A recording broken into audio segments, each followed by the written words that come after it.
Gold trusted gold buyers మీరు తాకట్టు పెట్టిన బంగారాన్ని విడిపించి ఈ రోజు ఉన్న మార్కెట్ ధరకు కొనబడను.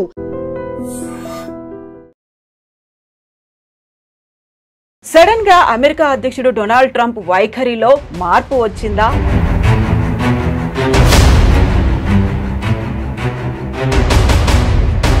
భారత్ ని దూరం పెడితే జరగబోయేటువంటి నష్టాలేంటో తెలిసొచ్చాయా? డొనాల్డ్ ట్రంప్ వైఖరిలో కనిపిస్తున్నాయి. సో మొన్నటిదాకా 25% కాదు 50% అన్నారు. ఆ తర్వాత మనమేమో డోంట్ కేర్ అన్నట్టుగా కొంచెం పట్టించుకోలేదు, పక్కకు వచ్చేసాము. చైనా అండ్ రష్యాతో బంధాలు డెవలప్ చేసుకున్నాము, 40 కంట్రీస్తో మళ్ళీ ఎక్స్పోర్ట్స్ చేయాలని ఇవన్నీ ఆలోచనలు ఉన్నప్పుడు సడన్ గా ఒక టేక్ బ్యాక్ అయ్యారా?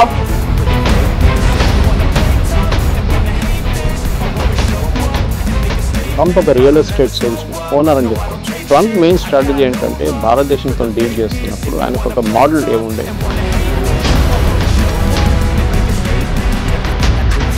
కాకపోతే ఇక్కడే డబుల్ స్టాండర్డ్ ఏమన్నా ఉందా? మీరు చెప్పినట్టుగా వాళ్ళని పంపించేస్తున్నారు, లేకుంటే స్టూడెంట్స్ని రానివ్వట్లేదు, అక్కడ ఉన్నటువంటి వీసాలను కట్ డౌన్ చేస్తున్నారు అనే దాంతో పాటుగా ట్రంప్ మనతో మాట్లాడడానికి ఇంట్రెస్ట్ చూపిస్తున్నారు. 4 సార్లు మోదీ కాల్ చేశారంట. నేను మోదీతో మాట్లాడబోతున్నాను next week and I'm very happy to will do the trade deal with India very soon అన్న. నవంబర్ డెడ్ లైన్ మనం ఆల్రెడీ పెట్టుకున్నాం ముందే.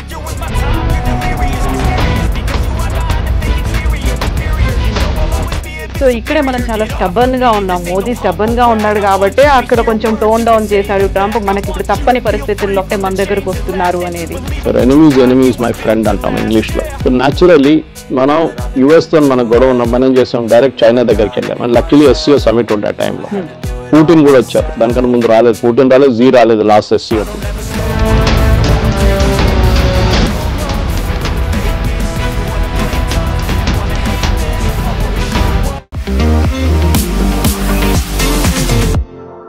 నమస్తే, నేను Kavitha. Welcome to I Dream News and నిజాలు. సడన్ గా అమెరికా అధ్యక్షుడు డొనాల్డ్ ట్రంప్ వైఖరిలో మార్పు వచ్చిందా? భారత్ ని దూరం పెడితే జరగబోయేటువంటి నష్టాలేంటో తెలిసొచ్చాయా?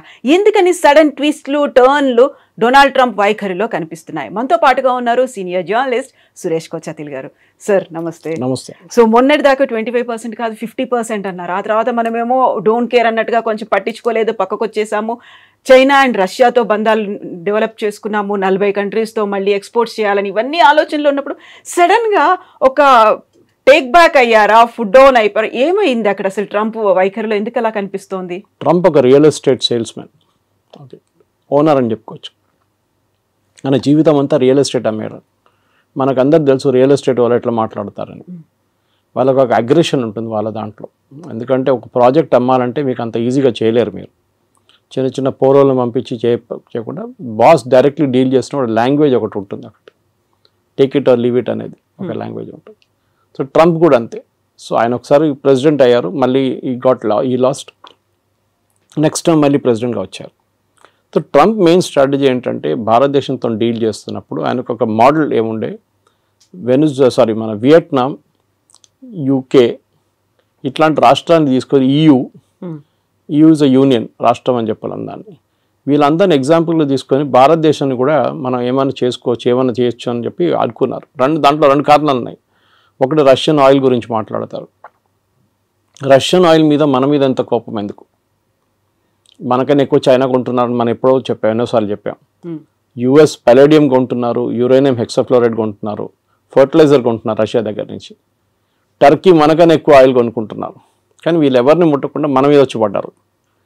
ఆబ్వియస్ రీజన్ ఏంటంటే భారతదేశంలో ఉన్న 2-3 ప్రైవేట్ రిఫైనరీస్, దాంట్లో ఒకటి జియో, ఒకటి నారా, ఒకటి వీళ్ళు మెయిన్గా ఇంపోర్ట్ చేశారు. రష్యా నుంచి ఇంపోర్ట్ చేసి రిఫైన్ చేసి USకి అమ్మారు, యూరోప్కి అమ్మారు, ఈవెన్ యుక్రెయిన్కి అమ్మారు. సో అమెరికన్ కంపెనీస్ ఈ ఫీల్డ్లో పనిచేస్తున్నాయి ముందు. ఏది రిఫైనింగ్లో అంటే క్రూడ్ ఆయిల్ తెచ్చుకొని రిఫైన్ చేయడం, దాన్ని పెట్రోల్ చేయడమో దాన్ని డీజిల్ చేయడమో ఉంటుంది. అక్కడ పెద్ద దెబ్బ. ఎందుకంటే అమెరికన్ రిఫైన్ కంపెనీస్ ఇప్పుడు వెళ్ళి ట్రంప్ దగ్గర ఏడుస్తున్నారు. భారతదేశంలో ఉన్న కంపెనీలు దీనికన్నా ముందు మనం ఎప్పుడు ఇంత అగ్రెషన్ భారత్ కంపెనీలో చూడలేదు మనం. అఫ్కోర్స్ IOCL కానీ BPCL కానీ HPCL వాళ్ళు కూడా కొంటున్నారు, కానీ క్వాంటిటీస్ తక్కువ ఉంది రష్యా నుంచి. మనమే $40 కొంటున్నాం, ఇంకో $5 షిప్పింగ్ కాస్ట్, రిఫైనింగ్ కాస్ట్ పెట్టుకుంటే 45, 48 మనం 60కి అమ్ముతున్నాం. మనం అంటే కంపెనీలు ప్రాఫిట్స్ హ్యూజ్. 70 కూడా అమ్మాం ఒకసారి. ఎందుకంటే ఒకసారి మన యుక్రెయిన్ వార్ మొదలైనప్పుడు 200 దాకా పోతుంది డౌట్ ఉండే పర్ బ్యారెల్ US డాలర్. దాన్ని తగ్గించడానికి అప్పుడు బైడెన్ ఇచ్చిన సజెషన్ ఏంటంటే భారతదేశం రష్యా దగ్గర నుంచి కొనుక్కోండి మీరు, ఎందుకంటే మనకు రూబుల్ ట్రేడ్ ఉండే రష్యాతోని. మనం ఇంటర్నేషనల్ వాళ్ళు, ఎందుకంటే స్విఫ్ట్ అనే ఒక ఇంటర్నేషనల్ ఫైనాన్షియల్ సిస్టమ్ ఒకటి ఉంది. ఆ స్విఫ్ట్ సిస్టమ్ ఏం చేస్తారంటే ఇప్పుడు మనం యూపీఐ ఎట్లా చేస్తాం ట్రాన్సాక్షన్, స్విఫ్ట్ కూడా అట్లనే ఇంటర్ బ్యాంక్ ట్రాన్సాక్షన్స్ ఉంటుంది వాళ్ళకి. దాంట్లో స్పెసిఫిక్గా అమెరికా కావాలని చెప్పి యూరోప్తో కలిసి రష్యాని బ్యాన్ చేసి పడేశారు. సో రష్యా ఎవరితో ట్రేడ్ చేయలేకపోతున్నారు, అది పెద్ద ప్రాబ్లం. సో రష్యా ఏం చేశారు, భారతదేశం దగ్గర వచ్చి మీరు మాత్రం రూబుల్లో ట్రేడ్ చేసుకోండి, you pay by rupee are you pay by rouble Russian currency.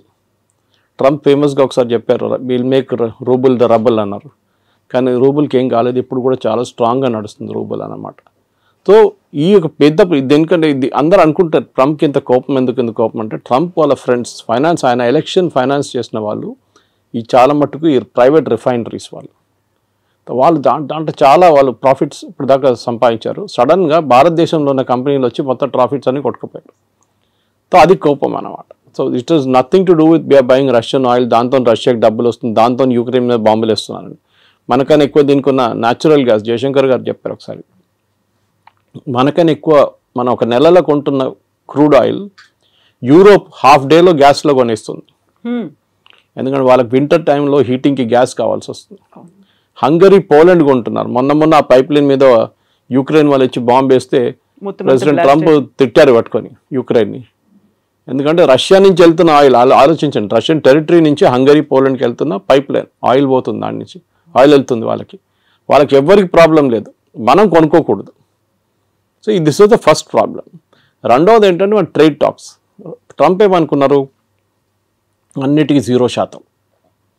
సరే అండి చేస్తాం. ఇప్పుడు మీరు ఒక ప్రోడక్ట్ అమెరికా నుంచి యాపిల్ తెస్తారండి, యాపిల్ అమ్ముతున్నప్పుడు లోకల్ యాపిల్లో ఎగ్జాంపుల్ తీసుకుందాం, డజన్కి 200 రూపాయలు అనుకున్నాం, లేకుంటే డజన్కి హాఫ్ డజన్కి 200 అనుకుంటాం.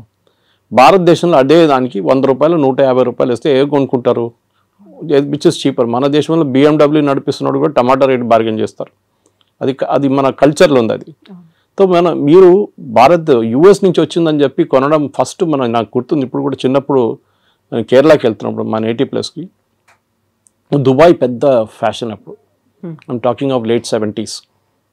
సో మా కజిన్స్ కొంతమంది వెళ్ళారు అక్కడికి. వాళ్ళు వస్తున్నప్పుడు పర్ఫ్యూమ్లు, టీషర్ట్లు, ట్రాక్ సూట్లు, ఇంకా బిస్కెట్, చాక్లెట్లు అన్నీ తీసుకొస్తారు. సో అక్కడ ఒక డిస్ట్రిబ్యూషన్ ప్యాటర్న్ ఉంటుండే, రాగానే ఫస్ట్ సరౌండర్ చేసుకుంటారు, మొత్తం సరౌండ్ చేసి నాకేం తీసుకొచ్చాను అడిగితే వాడికి పర్ఫ్యూమ్ తీసుకో, ఒక బిస్కెట్ తీసుకో, చాక్లెట్ తీసుకో అని ఇచ్చేస్తారు. ఏజ్ బట్టి ఉంటుంది, కొంతమందికి టీషర్ట్లు. ఆ ఫ్యాషన్ అది పోయింది కదా మొత్తం. ఎందుకంటే ఇప్పుడు కావాలంటే మన దగ్గర నుంచి కొనుక్కెళ్తారు అందరు. ఇప్పుడు ఒక డ్యూటీ ఫ్రీ షాప్ పెడితే కూడా మీకు చూడండి మ్యాక్సిమం సేల్ లిక్కర్లు అవుతుంది, ఇంకే కాదు. పర్ఫ్యూమ్లు అంతా భారతదేశంలో దొరుకుతుంది, మీరు కస్టమర్ నోటిఫైడ్ షాప్కి వెళ్తే మీకు దొరుకుతుంది, నార్మల్ షాప్లో దొరుకుతుంది, మీకు బయట నుంచి ఎందుకు ఫ్యాషన్. US ప్రాబ్లం ఏంటంటే మా ప్రోడక్ట్ మేము భారతదేశంలో అమ్మాలి, మీరు డ్యూటీ తగ్గించండి. ట్రంప్ ఎప్పుడు చెప్తున్న ఒక ఎగ్జాంపుల్ హార్లీ డేవిడ్సన్, మీరు వినుంటారు. హార్లీ డేవిడ్సన్ మీద 150%, 200% పెట్టారు. ఇలా హార్లీ డేవిడ్సన్ మీద మీరు 300% కూడా పెట్టండి, ఏ ప్రాబ్లం ఉండదు. ఎందుకంటే అది కొనాల్సిన కొంటాడు, దాని క్రేజ్ తగ్గదు. క్రేజ్ అని కదా, క్రేజ్ ఒకటి, ఇట్స్ ఆస్పిరేషనల్ ప్రోడక్ట్ అంటాం మన ఇంగ్లీష్లో. ఒక యాపిల్ ఐఫోన్ లాగా, ఒక నాలాంటి వాళ్ళు ఒక OnePlus ఫోన్ నడిపిస్తున్నాడు, యాపిల్ ఐఫోన్ ఒక ఆస్పిరేషనల్ ప్రోడక్ట్గా ఉంటుంది. కానీ నాకు ఆ ప్రాబ్లం లేదు. ఓకే, మా కూతురు దగ్గర ఐఫోన్ ఉంది, కానీ నేనప్పుడు ఎంత సింపుల్ ఫోన్ అంత సింపుల్ నడిపించు. కానీ కొంతమందికి ఆస్పిరేషనల్ ప్రోడక్ట్స్ ఉంటుంది. ముందు US నుంచి వస్తున్న US ప్రోడక్ట్స్ మీద చాలా క్రేజ్ ఉండే, మేడ్ ఇన్ USA. అది మేడ్ ఇన్ చైనా అని యాక్చువల్లీ, దాన్ని స్టిక్కర్ పెట్టేసి మేడ్ ఇన్ USA చేసి మనకు అమ్ముతారనమాట. సో దాంట్లో మెయిన్గా మనకి మిషనరీ అక్కడి నుంచి వచ్చే కార్ల మీద మనకు ప్రాబ్లం లేదు. ఆల్రెడీ టెస్లా అమ్ముతున్నారు, బాంబేలో షోరూమ్ వచ్చేసింది, అమ్ముతున్నారు. మనకు మహారాష్ట్ర మినిస్టర్ కొన్నారంట first buyer of particular grands అన్ని స్కూల్కి పంపించడానికి. సో మన దగ్గర డబ్బులు ఉన్న వాళ్ళు ఉన్నారు, కొంటారు. ఎవరు అన్నారు India is a rich nation of poor people అని. సో అట్లా అనమాట. సో ఇక్కడ మన దగ్గర కొనడానికి చాలామంది ఉంటారు. సో మీరు ఏ రేట్ వేసినా కానీ కొంటారు. సార్ తగ్గిస్తాం, మీకు ఏం బెనిఫిట్ వస్తుంది, మీరు ఇంకా 10 మోటార్ సైకిల్ ఎక్కువ అమ్ముతారా, అమ్మేసుకోండి, ప్రాబ్లం. ఎందుకంటే మనకు ఆ రేంజ్లో హార్లీ డేవిడ్సన్ రేంజ్లో మన దగ్గర ప్రోడక్ట్స్ లేవు. హార్లీ డేవిడ్సన్ కాంపిటీషన్ BMW లాంటి బైక్స్తో ఉంటుంది, లేకుంటే మిగతా హైబూసా లాంటి బైక్స్తో ఉంటుంది, హై ఎండ్ బైక్స్తోనే ఉంటుంది. మన దగ్గర మనం వస్తున్నాం హై ఎండ్కి, కానీ మన దగ్గర ఇండియాలో ఒక మిడిల్ క్లాస్కి ఒక నార్మల్ బైక్ ఒక ప్లేస్ నుంచి ఒక ప్లేస్కి వెళ్ళడానికి బైక్ కావాలి. రేసింగ్ బైకులు కానీ మిగతా కానీ యంగ్స్టర్స్కి ఒక ఆస్పిరేషనల్ ప్రోడక్ట్గా ఉంటుంది. Second, agriculture imports. వాళ్ళు యుఎస్లో చాలా హెవీ సబ్సిడీ ఇస్తారు ఫార్మర్స్కి. ఇంకోటి వాళ్ళ టెక్నాలజీ చాలా అడ్వాన్స్డ్. మన దగ్గర మన భారతదేశం అన్నిటికంటే పెద్ద ప్రాబ్లం అగ్రికల్చర్లో టెక్నాలజీ యూజ్ చేయట్లేదు. చేస్తున్నాం కానీ చాలా తక్కువ. మీరు సౌత్లో చూడండి అండ్ పంజాబ్తో కంపేర్ చేయండి. హార్వెస్టింగ్ మొత్తం మెకనైజ్డ్ అయిపోయింది పంజాబ్లో కంప్లీట్గా. మనం యూఎస్లో చూస్తుంటే థ్రెషర్స్ వెళ్తుంటుంది, దాని నుంచి లారీలో పడుతూనే ఉంటుంది. అది మన దగ్గర సౌత్లో ఇంకా మాన్యువల్ టైప్ నడుస్తుంది. సరే ట్రాక్టర్లు యూజ్ చేస్తున్నారు, మిగతా అన్నీ ఉన్నాయి, కానీ ఇప్పుడు కూడా మన దగ్గర టెక్నాలజీ ఎక్కువ వాడలేదు. మన ప్రొడక్టివిటీ చాలా తక్కువ అగ్రికల్చర్లో. వెరస్ యూఎస్లో ప్రొడక్టివిటీ చాలా ఎక్కువ, ఎందుకంటే వాళ్ళ మిషనరీ చాలా యూజ్ చేస్తారు, దానికి సబ్సిడీ గవర్నమెంట్ ఇస్తారు. మన దగ్గర సబ్సిడీ ఎట్లా ఇస్తారు? ఫర్టిలైజర్ ఇస్తారు, ఎంఎస్పి కొంటాం మనం, అది కాకుండా నీళ్ళు ఫ్రీ, ఎలక్ట్రిసిటీ ఫ్రీ. అమెరికా ఏమంటున్నారంటే నీళ్ళు ఫ్రీయా, ఎలక్ట్రిసిటీ ఫ్రీయా, ఫర్టిలైజర్ ఫ్రీయా, మీకు విత్తనాల మీద కూడా సబ్సిడీ, ఇదన్నీ కలుపుకొని ప్రోడక్ట్ కాస్ట్ వేయాలంటున్నారు వాళ్ళు. అంటే మీరు ఒక కిలో బియ్యం మీరు ఎంఎస్పిలో 30-35 రూపాయలు కొంటే యాక్చువల్ కాస్ట్ దానిది 70 రూపాయలు 80 రూపాయలు. దానికోసం నేను షాప్కి వెళ్ళి కొనుక్కుంటే 70 రూపాయలు నడుస్తుంది ఇప్పుడు సోనా మసూరి. ఎందుకంటే that's actual cost, subsidy without subsidy. Ration షాపులు అమ్మేది సపరేట్. సో యూఎస్ ఏమంటున్నారు, మేము సబ్సిడీ ఇస్తున్నాం, కరెక్ట్, మీరు కూడా ఇస్తున్నారు కదా, సో మన ఇద్దరు 0-0 చేసుకుందాం. సో మనకు పిచ్చేం లేదు అమెరికా నుంచి వచ్చే బియ్యం కొనడానికి. ఇక్కడున్న బియ్యం మనం బాగుంటుంది, మన సర్ప్లస్ ఉంది, and we like the local taste. అక్కడి నుంచి వచ్చే కొన్ని ప్రోడక్ట్స్ ఉండొచ్చు కావాలంటే. Soybean for example, America is big producer of it, Ukraine is big producer. భారతదేశంలో ఎప్పుడు కూడా మన దగ్గర సన్ఫ్లవర్ ఆయిల్ కానివ్వండి, మిగతా ఆయిల్స్ చాలా మటుకు ఎక్సెప్ట్ ఫర్ కోకోనట్ ఆయిల్ పక్కన పెడితే అన్నీ ఇంపోర్టెడ్. మన దగ్గర లోకల్ ప్రొడక్షన్ చాలా తక్కువ. ప్రొడక్షన్ ఎందుకంటే కాస్ట్ చాలా ఎక్కువ. సో నేను మొన్ననే ఒక ఇంటర్వ్యూ చేసిన ఒక ఎండీతో, ఇట్లాంటి ఆయిల్ కంపెనీ, ఆయన చెప్పారు ఈ మ్యాట్ that we import everything, almost everything మనం ఇంపోర్ట్ చేస్తాం. మన ఇండియాలో తయారయ్యే సన్ఫ్లవర్కి అంత క్వాలిటీ లేదు, బయట నుంచి వచ్చే సన్ఫ్లవర్ క్వాలిటీ చాలా బాగుంది అంటాం, and cost is very less, ఎందుకంటే మెకనైజేషన్ అగైన్. మన దగ్గర ఒక పొలాల్లో ఒక 1/2 acre 20 మంది పనిచేస్తే వాళ్ళ జీతాలు కంపేర్ టు ఒక మెకనైజ్ ప్రాసెస్ పెడితే ఏంటి? మళ్ళీ మన వాళ్ళు ఏడుస్తారు, కమ్యూనిస్ట్ వాళ్ళు స్పెషల్లీ ఏడుస్తారు, ఇది మిషన్ తీసుకొస్తే ఉద్యోగం ఉండదు కదా అని చెప్పేసి.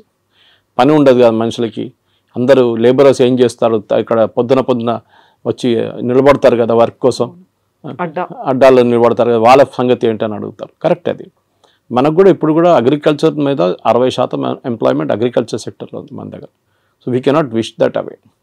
So but at the same time మనం ఏం చేయాలంటే ఒక ప్రొడక్టివిటీ కూడా పెంచాలి. సో అమెరికా ఏమంటున్నారు, మా దగ్గర తీసుకోండి అంటే వాళ్ళ ప్రోడక్ట్ కాస్ట్ తక్కువ ఉంటుంది.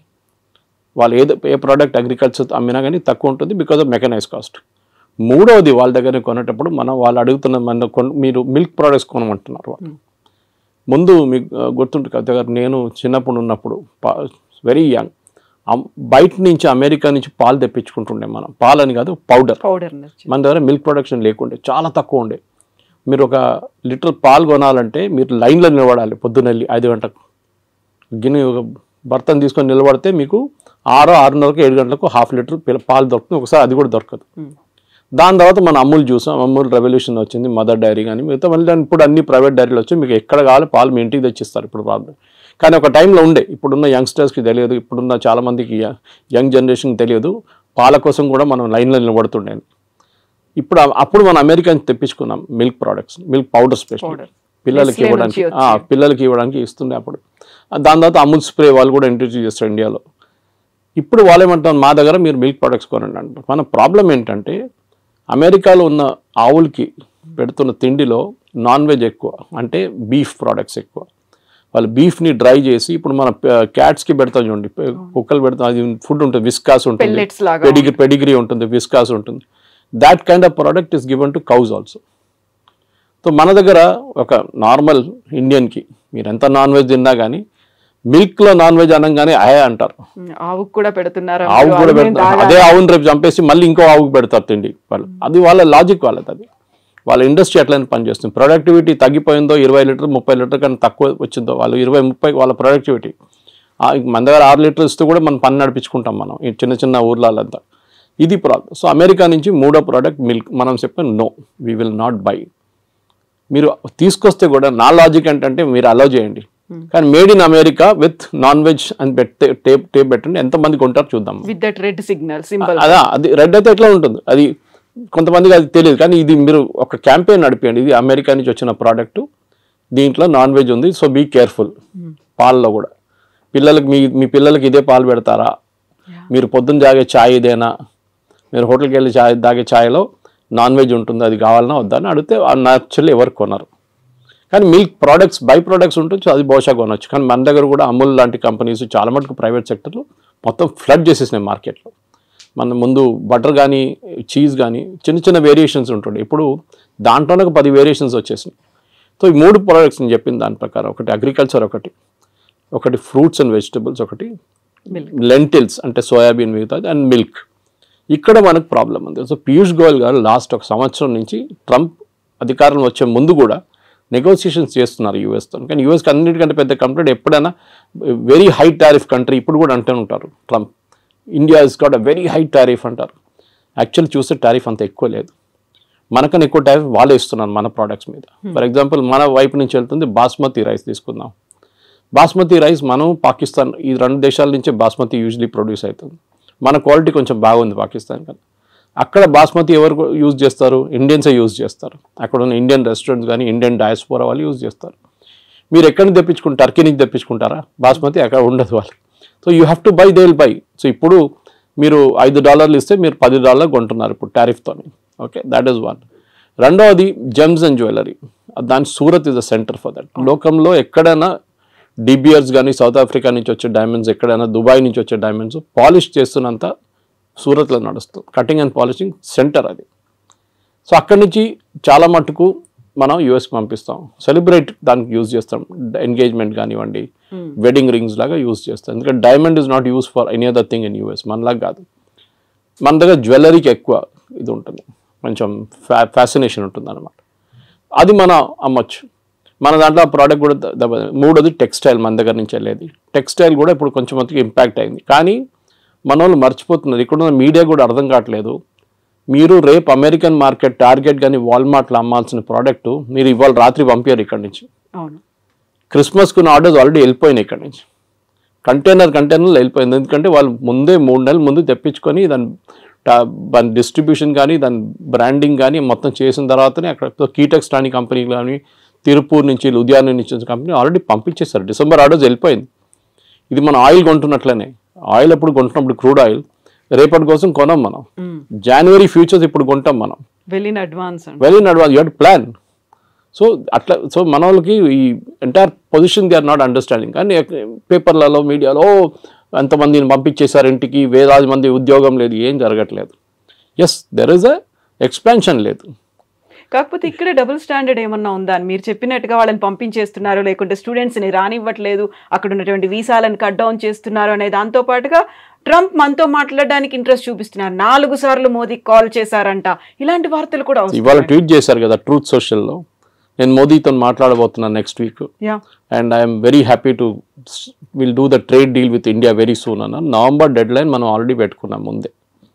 పీయూష్ గోయల్ గారు ఎన్నోసార్లు చెప్పారు that we will finish the deal by November. ఎందుకంటే ఇంత పెద్ద డీల్ని మనం ఈజీగా ఫినిష్ చేయాలి. మనం ఈయూతోని మనకు ఇంకా నడుస్తుంది నెగోసియేషన్స్. యూకేతోను మనకి 3.5-4 సంవత్సరాలు పట్టింది యూకేతో ఎఫ్టీఏ కోసం, ఫ్రీ ట్రేడ్ అగ్రిమెంట్ కోసం. Most of the products India నుంచి వెళ్ళేది యూకేకి ఇప్పుడు 0% వెళ్తుంది.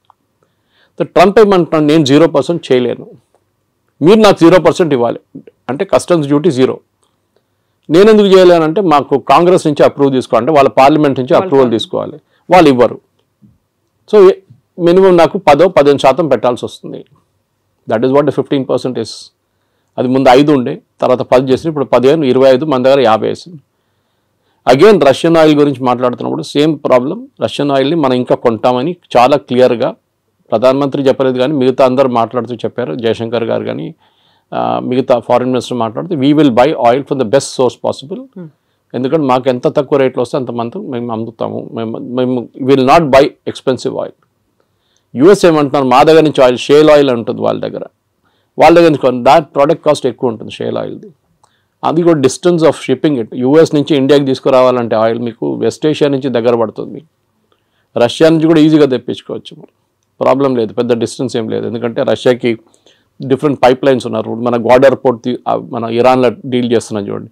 We are planning to bring the oil there. అక్కడి నుంచి మనం ఇక్కడ తీసుకురావడానికి భారతదేశం 2 రోజులు వచ్చేస్తుంది షిప్, మిగతాది 6 రోజులు 7 రోజులు తీసుకుంటుంది అనమాట. So it's all a big process. కానీ మన దగ్గర ఉన్న మీరు అడిగిన స్టూడెంట్స్ అడిగారు, it's is a different thing. అది దానికి పెద్ద ప్రాబ్లం ఉంది, లేదని చెప్పలేము. మన దగ్గర ఎస్పెషల్లీ తెలుగు స్పీకింగ్ స్టేట్స్లో యూఎస్కి వెళ్ళడం అనేది ఒక పెద్ద ఫ్యాడ్. యూఎస్కి వెళ్ళకపోతే వాడు యూజ్లెస్ ఫెలో. అమ్మాయి అని అబ్బాయి అని వాళ్ళు పనికిరారు. ఇక్కడ ఉన్న వాళ్ళు ఈవెన్ యూరోప్కి వెళ్ళి జర్మనీకి వెళ్తే కూడా నో యూఎస్కి వెళ్ళలేదు కదా, నువ్వు ఫినిష్డ్. చదివారా, అక్కడ ఉద్యోగం చేస్తారు, అక్కడ పెట్రోల్ బంక్లో సూపర్ మార్కెట్లో పనిచేస్తారు. ట్రంప్ ఏమంటున్నారు, మీరు చదవడానికి వచ్చారు, చదవండి, దాని తర్వాత వెళ్ళిపోండి. ఆప్షన్లో ఓపీటీస్ ఉన్న ట్రైనింగ్ ఉంటుంది, ఇంకా 2 సంవత్సరాలు ఉండొచ్చు కావాలంటే. మిస్యూజ్ చేస్తున్నారు, అందరూ అనట్లేదు, సర్టన్ పర్సంటేజ్ వాళ్ళు. ఇప్పుడు వాళ్ళు ఏం చేస్తున్నారంటే క్రాక్ డౌన్ అక్కడ నడుస్తుంది. 4600 మందిని లాస్ట్ 3 నెలలు పంపించేశారు ఇండియాకి స్టూడెంట్స్ని.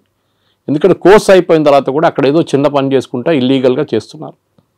ఎవరైనా అమెరికన్ వర్కర్కో లేకుంటే లీగల్ వర్కర్కి $10 ఇవ్వాలంటే గంటకి, మన వాళ్ళు వెళ్ళి $5 పనిచేస్తారు. సో దట్ ఇస్ మొన్న మీరు కూడా వెళ్ళొచ్చారు యూఎస్కి, you know the situation. It is like that. అది ఎప్పటి నుంచో అట్లా ఉంది. దాని తర్వాత ఎట్లయినా గ్రీన్ కార్డ్ ఒకటి వచ్చిన తర్వాత దానికోసం వెయిట్ చేస్తారు. దాని తర్వాత సిటిజన్షిప్ నెక్స్ట్. ఇది వీ షుడ్ ఒక కంట్రీకి వెళ్ళినప్పుడు, ఇప్పుడు మనం బంగ్లాదేశ్ వాళ్ళని రోహింగ్యాలను తిట్టుకుంటాం ఇక్కడ, వాళ్ళు వచ్చి మన దగ్గర వచ్చి మొత్తం మన ఉద్యోగం తీసుకెళ్ళిపోతున్నారు, మన ఇక్కడ మన భారతదేశం ఏంటో ధర్మశాల అనేది అంటాం మనం. యూఎస్ కూడా అదే అంటున్నారు, మా సిటిజన్స్ ఉన్నారు, వాళ్ళకు ఉద్యోగం కావాలి, మీరు వచ్చి తీసుకెళ్ళిపోతున్నారు అని ట్రంప్. ఎందుకంటే ఆయన ఎలక్షన్ క్యాంపెయిన్ దాని మీద ఉండే, make America great again, American jobs protect చేస్తాం. సో న్యాచురల్లీ ఆయన చేస్తారు అది. కానీ మన దగ్గర ఏముండాలంటే high end skills, chip design ఉండొచ్చు, ఏఐ బేస్డ్ వర్క్ ఉండొచ్చు, రోబోటిక్స్ ఉండొచ్చు, దాంట్లో హై అండ్ వర్క్ చేసేటోళ్ళని ఇప్పుడు అడుగుతున్నారు. వాళ్ళంతా మిగతా లో అండ్ మాకు వద్దు. ఇది దుబాయ్లో కూడా జరిగింది. 70s, 80s, 90s up to 2000 దుబాయ్లో కన్స్ట్రక్షన్ బూమ్ ఉండే.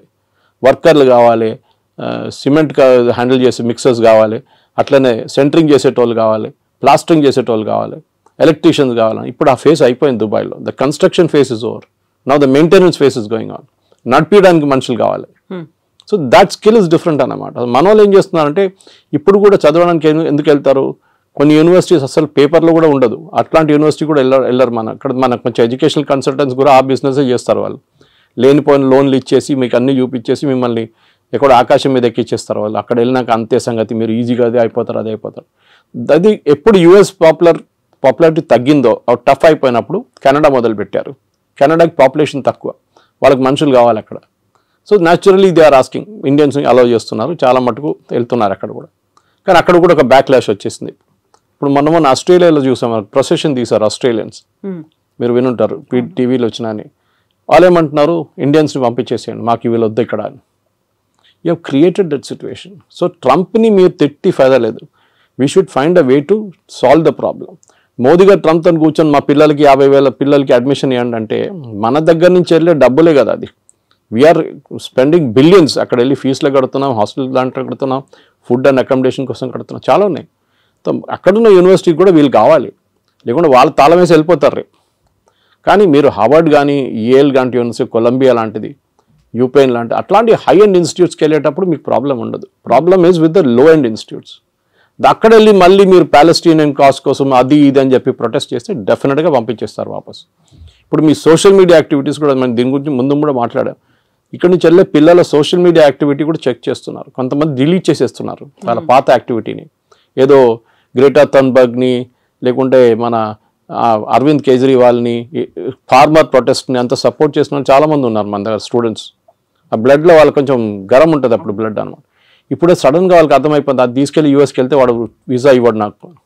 ఇప్పుడు ఇన్ పర్సన్ వీసా రామంటున్నారు వాళ్ళు, from the country of origin. If you are an Indian country, ఇండియాకి వచ్చి మీరు వీసా ఇంటర్వ్యూ అటెండ్ చేయండి. చాలా మార్పులు వస్తున్నాయి. కానీ మోదీ చేసేది ట్రేడ్ డీల్ అండ్ ట్రంప్తోని, ఎడ్యుకేషన్ డీల్ కాదు. ఎడ్యుకేషన్ డీల్ చేయాల్సింది సపరేట్ సెక్షన్. అది దానికి మనం ఫస్ట్ ఆఫ్ ఆల్ మన వైపు నుంచి చాలా మార్పులు తీసుకురావాల్సింది. We should ensure that only the best of the students will go there. ఏదో యూఎస్కి వెళ్ళాలని కాదు, because there are enough options. మీకు జర్మనీకి వెళ్ళొచ్చు, మీరు ఫ్రాన్స్కి వెళ్ళొచ్చు, మీరు యూరోప్లో చాలా కంట్రీస్ ఉన్నాయి. ఓకే, దాని తర్వాత మన వాళ్ళు కెనడా అయిపోయిన తర్వాత ఆస్ట్రేలియాకి వెళ్ళారు, మీకు గుర్తుంటుంది, అక్కడ కూడా backlash. So let us not build a system wear Indians అనగానే వీ డోంట్ వాంట్ దమ్ అని చెప్పకుండా మనం ట్రేడ్ డీల్ కానివ్వండి, ఎడ్యుకేషనల్ డీల్ కానీ అన్ని చేయించుకోవాల్సి వస్తుంది. సో ఇక్కడే మనం చాలా స్టబర్న్గా ఉన్నాం. మోదీ స్టబర్న్గా ఉన్నాడు కాబట్టి అక్కడ కొంచెం టోన్ డౌన్ చేశాడు ట్రంప్. మనకి ఇప్పుడు తప్పని పరిస్థితుల్లో అనివార్యత ఉంది కాబట్టి మన దగ్గరకు వస్తున్నారు అనేది. జియో పాలిటిక్స్ అదే ఉంటుందండి. Your enemy is my friend అంటాం ఇంగ్లీష్లో. సో న్యాచురల్లీ మనం యుఎస్తో మన గొడవ ఉన్న మనం ఏం చేసాం, డైరెక్ట్ చైనా దగ్గరికి వెళ్ళాం. అండ్ లక్కీలీ SCO సమిట్ ఉండే ఆ టైంలో పుటిన్ కూడా వచ్చారు. దానికన్నా ముందు రాలేదు, పుటిన్ రాలేదు, జీ రాలేదు లాస్ట్ SCOకి.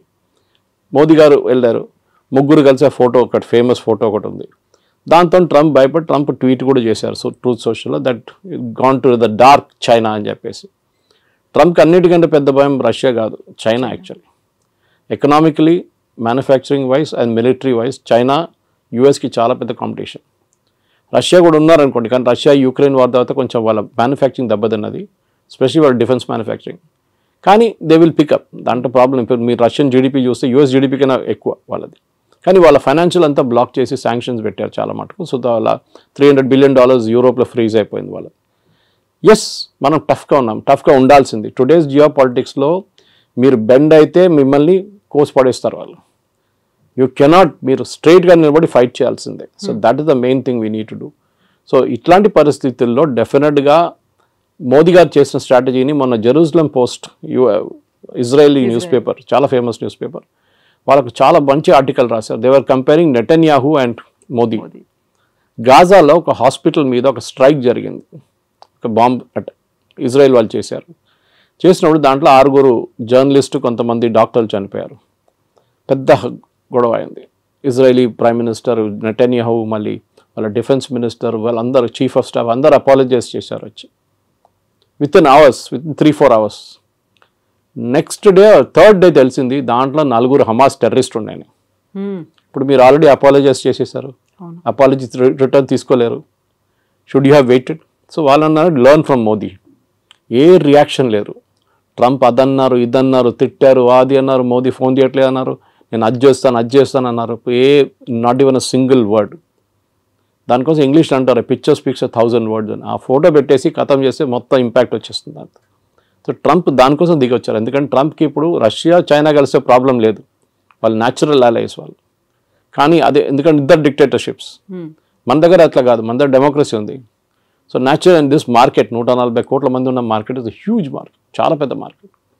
సో అట్లాంటి పరిస్థితుల్లో మన దగ్గర ఉన్న నాలెడ్జ్, మన దగ్గర ఉన్న టెక్నాలజీ అడ్వాంటేజ్, మన దగ్గర ఉన్న సైంటిఫిక్ పూల్, స్టెమ్ కానీ స్టెమ్ లాంటి కోర్సెస్ మన దగ్గర ఉన్నప్పుడు, మనలాంటి IITs, మనలాంటి IIMs ఉన్నప్పుడు డెఫినెట్గా ఇండియా ఇస్ ఫార్ అహెడ్. చైనాతో కాదు, but we are far ahead of other countries, మిగతా కంట్రీస్తో పోలిస్తే. కానీ ఎస్, చైనాతో మనకి ఇంకా చాలా క్యాచింగ్ అప్ ఉంది. ఎస్పెషల్లీ మ్యానుఫ్యాక్చరింగ్లో మనం 30 సంవత్సరాలు బిట్వీన్ 1970 and 1991 మనం we lost a lot of time. 60 నుంచి 90 దాకా మన మ్యానుఫ్యాక్చరింగ్ పెద్దగా దెబ్బతిన్నాం. మన ఈ సోషలిస్ట్ మోడల్కి వెళ్ళి రష్యన్ మోడల్ తీసుకొని పెద్ద పెద్ద స్టీల్ ప్లాంట్లు అన్నీ కట్టాం. That has become useless now. So anyway that's a different debate. కానీ మీరు అడిగిన ప్రశ్నకి ట్రంప్తోని టఫ్గా ఉండాల్సిందే. ఎక్కడికి ఎవరెవరు టఫ్గా ఉంటారో వాళ్ళతో ట్రంప్ దిగొస్తారు. చూసాం మనం దీనికన్నా ముందు కూడా. వేరస్ మెక్సికో కానీ, మెక్సికో లాంటి దేశం, ఆయన అన్నారు మనకు చాలా డ్యామేజింగ్ స్టేట్మెంట్ ఇచ్చారు ట్రంప్. డాన్స్ చేస్తే వాళ్ళు డాన్స్ చేస్తారు, నేను డాన్స్ చేయమంటే కూర్చోమంటే కూర్చుంటారని. Is telling a president of another country. ఆలోచించండి, నేను ఏం కావాలంటే చేస్తే మీరు చేస్తారు నా కోసం. ఎందుకంటే ఒకసారి చేశారు, టారిఫ్ తగ్గించామని తగ్గించేస్తారు. మనం sorry, we will not do it. మనకు కూడా ఒక ఆత్మగౌరవం ఉంటుంది, ఒకటి ఈగో ఉంటుంది, మనకి హెల్దీ ఈగో ఉండాలి అంతే. So we will not do it as a nation. ఇప్పుడు మోదీ గారికి చాలా ఈజీ ఉండే, అన్నిటి ఎగ్రీ అని చెప్పి సంతకం పెట్టేసి అయిపోతుండే, ఈ శాంక్షన్స్ ఏమో లేకపోతుండే. కానీ లాంగ్ టర్మ్లో డ్యామేజ్ వస్తుండే మనకి. ఆ లాంగ్ టర్మ్ డ్యామేజ్ ఇప్పుడు ఉండదు. And that is the main thing. Long term damage పక్కన పెట్టేసి we have to now take care of. సరే, ట్రంప్ దిగొచ్చారు కదా, మనం కూడా మాట్లాడదాం. మనం కూడా ఇప్పుడు లేదు గుర్రం మీద కూర్చొని నేను మాట్లాడలే అని చెప్తా, ఇట్లా కాదు కదా. So elephant and dragon are dancing అని చెప్పి ట్రంపే చెప్పారు. అండ్ డెఫినెట్లీ ఈ యొక్క troika of power Russia, China, ఇండియాది మనం దాన్ని డైల్యూట్ చేయకూడదు. ట్రంప్ ఇవాళ చెప్పారు, మళ్ళీ రేపు ఇంకా చెప్తారు. మళ్ళీ US can never be trusted. 71 వార్లు అదే చేశారు. మళ్ళీ దాని తర్వాత పోఖ్రాన్ 2 చేసినప్పుడు, వాజ్పేయి గారు ఉన్నప్పుడు అదే మన మీద శాంక్షన్స్ పెట్టారు, నాట్ టారిఫ్స్ కాదు. అంటే మీరు ఒక ప్రోడక్ట్ కొనలేరు, అమ్మలేరు, ఆ పరిస్థితికి వచ్చేసాం మనం కంప్లీట్గా. మన క్రయోజెనిక్ ఇంజిన్స్ కావాలంటే మొత్తం ఆపేశారు. నంబి నారాయణ గారిని కేసులో ఇరికిచ్చారు యుఎస్ వాళ్ళు, సిఏ యూజ్ చేసి. పాపం ఆయన అసలు ఎందుకు ఆ ప్రాజెక్ట్ డిలే చేయడానికి, ఎందుకంటే వీవర్ పోక్రాన్ చేసామని చెప్పేసి. దాని తర్వాత చూడండి ఇప్పుడు Vajpayee refuse to bend. George Fernandes ఆ టైంలో దానికన్నా ముందు కోకోకోలాని బయట తరిమి కొడితే థమ్స్అప్ గ్రో అయింది అప్పుడు. ఇప్పుడు కూడా Thums Up is #1 Indian brand. So అట్లా చాలా ఉంది. కొంతమంది అన్నారు కేఎఫ్సి బాయ్కాట్ చేద్దాం, మన మెక్డానల్డ్స్ బాయ్కాట్ చేద్దాం, పెప్సీ తాగొద్దు, కోక్ తాగొద్దు. That's all childish. అది కాదు చేస్తే, అది మనం బంగ్లాదేశ్లో కూడా చూసాం అట్లాంటి ప్రొటెస్ట్ అంతా. మన దగ్గర మెచ్యూర్గా రియాక్ట్ కావాలి. మోదీ గారు is dealing in very very mature manner. ఇది అయిపోయిన తర్వాత డెఫినెట్గా yes we should negotiate. And నెగోషియేషన్లో మోదీ ఈజ్ ఛాంపియన్. ట్రంపే చెప్పారు అది. గుజరాతీతో బార్గెన్ చేయడం అనేది అంత ఈజీ కాదు. And Piyush Goyal is no less chartered accountant, he knows, ఆయన మినిస్ట్రీ ఆయనకు చాలా బాగా తెలుసు. కానీ it is not his own decision. ఆయన డిసిషన్ ఒకటే కాదు కదా, it is a cabinet decision. So డెఫినెట్గా ఎన్నోసార్లు తిరిగి వచ్చారు, తిరిగి వచ్చారు. Definite we will go half వే. వాళ్ళు కూడా హాఫ్ వే రావాల్సింది. మన అన్నిటికీ మనం ఎస్ చెప్పాం, కొన్నిటికి మనం ఎస్ చెప్తాం, వాళ్ళు కూడా కొన్నిటికి ఎస్ చెప్పాలి. మనకు కూడా యాక్సెస్ కావాలి యూఎస్ మార్కెట్. ఎవరో వచ్చి చెప్పారు ఐటీ మీద ట్యాక్స్ పెడుతున్నారు, it's non sense thing. IT is not done that way. వీళ్ళకి అర్థం కాదు, మాట్లాడుతున్నారు కూడా అర్థం కాదు. ఎందుకు ఫార్మా మీద ఎందుకు పెట్టలేదండి 50%? వాళ్ళకి అవసరాలు ఉన్నాయి. అది ఇప్పుడు మీరు ఐటీ కంపెనీ మీద పెడితే ఏమవుతుంది, వాళ్ళ ప్రోడక్ట్స్ ఎక్స్పెన్సివ్ అవుతుంది, మనకు ప్రాబ్లం లేదు. టారిఫ్ ఎవరు కడుతున్నారు? అమెరికన్ కన్స్యూమర్ కడుతున్నారు. ఇప్పుడు ఇండియన్స్ కట్టలేదు, చైనీస్ కట్టట్లేదు. So this the main thing we need to understand. So ఇవాళ పొద్దున కూడా డిబేట్లో అడిగినప్పుడు ఇంకో ఛానల్ అడిగారు 50% ఇది మళ్ళీ పెడితే ఏమవుతుంది ఐటీ అని. ఏం కాదు. మైక్రోసాఫ్ట్ 2 లక్షల స్క్వేర్ ఫీట్ తీసుకున్నారు మన ఫైనాన్షియల్ డిస్ట్రిక్ట్లో, వాళ్ళ మెయిన్ క్యాంపస్ పక్కన. ఎందుకు తీసుకుంటారండి? They see a growth there. And అమెరికాకు ఒక్కటే కాదు కదా ఈ సాఫ్ట్వేర్ ఎక్స్పోర్ట్స్ వెళ్ళేది, లోకం మొత్తం కొంటున్నారు. విండోస్ ఆపరేటింగ్ సిస్టమ్ ఎక్కడ అన్నిట్లో ఉంటుంది, మీ ఆరకల్ ఎక్కడ కూడా వాడతారు. అమెరికా ఒకటే కాదు. It's just correct, it's a huge market, no doubt. కానీ మనం కూడా as a position of strength నుంచి మాట్లాడాలి. మా దగ్గర ఉన్న టెక్నాలజీ, మా దగ్గర ఉన్న మ్యాన్ పవర్ అండ్ మా దగ్గర ఉన్న మార్కెట్ యాక్సెస్, 140 కోట్ల మంది మార్కెట్ యాక్సెస్ కావాలంటే మీరు కూడా దిగి రావాల్సిందే. మేము కూడా కొంచెం we will also soften up, we will meet half way. అది మన స్ట్రాటజీ ఉండాలి. Yes sir, thank you so much sir. Thank you. And don't forget to subscribe to iDream. And for more videos, please subscribe to iDream. Please subscribe to iDream. Please subscribe iDream. And please subscribe to iDream. For more videos, subscribe to iDream. please like, share and subscribe to the channel. Congratulations, iDream. Subscribe to iDream. Subscribe to iDream. So subscribe to iDream Media. iDream ki iDream team andarki huge congratulations. Please subscribe iDream Media. Please subscribe to iDream. Subscribe iDream. Please subscribe to iDream. iDream అంటే నా కళల ఛానల్ను subscribe చేసుకున్న నోరు తిరుగుతలేదు, మీరైతే గంట గుర్తు కొట్టండి. For more such videos, please subscribe to iDream. Subscribe to iDream. Please subscribe to iDream. Please subscribe iDream Media. Please do subscribe to iDream. Please subscribe to iDream Media. For best entertainment and information, please subscribe iDream.